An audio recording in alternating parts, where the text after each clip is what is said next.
So you're getting ready for the TCF Canada, probably for your permanent residency application. You're studying, you're practicing, but there's one part of this test that trips up so many people. And today, we're going to crack it wide open. And this, right here, is the absolute truth. I see it all the time. People with fantastic French who just don't get the score they need. Why? It's not about their vocabulary or their accent. It's because they don't understand the game they're playing. So in this explainer, we are going to give you the playbook. All right, let's start at the beginning. The test kicks off with task 1. Now this feels like a simple warm-up, a friendly chat. The examiner asks you some pretty basic stuff about yourself. Your job, your hobbies, your family. But listen, don't be fooled. This isn't just small talk. The scoring starts from the very first word you say. Now here's the number one mistake people make right out of the gate. The examiner asks something like, "What do you do for work?" And a nervous candidate will just go, "I'm an engineer." And then silence. That's a huge missed opportunity. The winning strategy is to keep talking. "I'm an engineer, and I actually specialize in bridge construction." It's a really fascinating field because, you see that?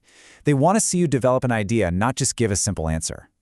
And here is the first major hurdle.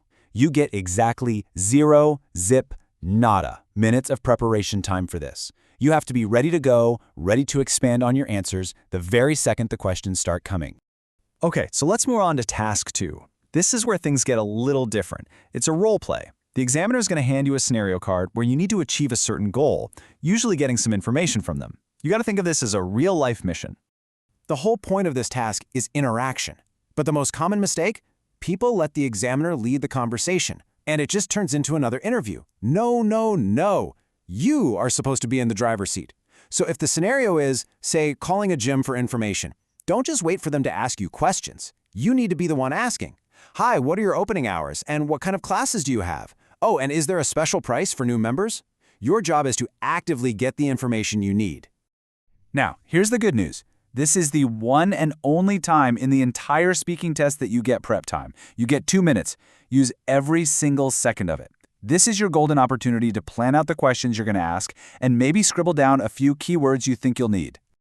All right, buckle up because now we're at the main event, task 3.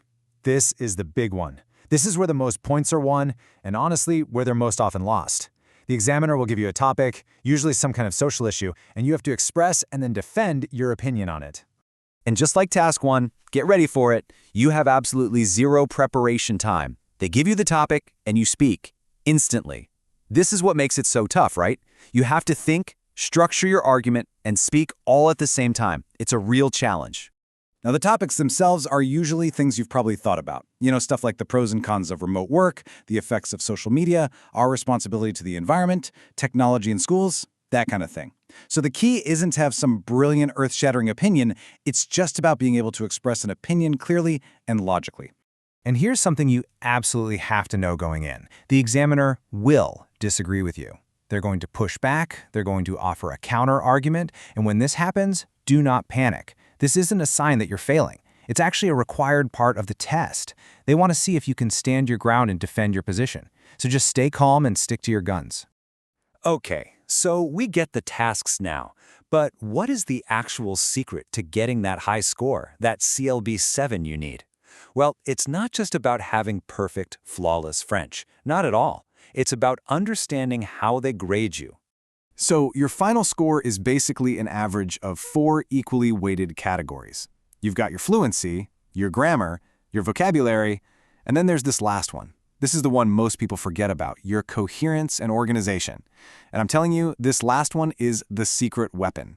So let this really sink in. This is the most important thing you'll hear today. If you can build a structured argument with a clear beginning, middle, and end, using those simple connectors, you will score higher, even with a few grammar mistakes, than someone who has perfect grammar but just rambles on without any clear organization. Structure is king.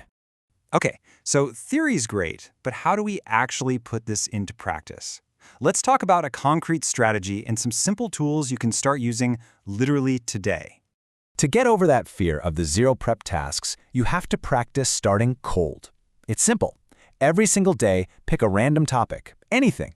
Hit the record button on your phone and just start talking. No pausing, no planning. It's going to feel super awkward at first, I promise. But after a week or two, it'll start to feel natural. This is the single best workout you can do to prepare for tasks 1 and 3. And to build that all-important structure, here's your toolkit. These little connector words are your absolute best friends. To start your argument, you can say à mon avis or je pense que. To add another point, use de plus. To throw in an example, par exemple. And to wrap it all up with a nice bow, en conclusion. Just memorize a few of these, practice using them, and they'll become the building blocks for a clear, organized answer every single time. Now look, if you've been putting in the work, but you're just not seeing the score you need, and you want a really clear, personalized plan to get there, you can apply for a free 15-minute strategy call with us. We can figure out exactly what's holding you back. The link for that is right down there in the description.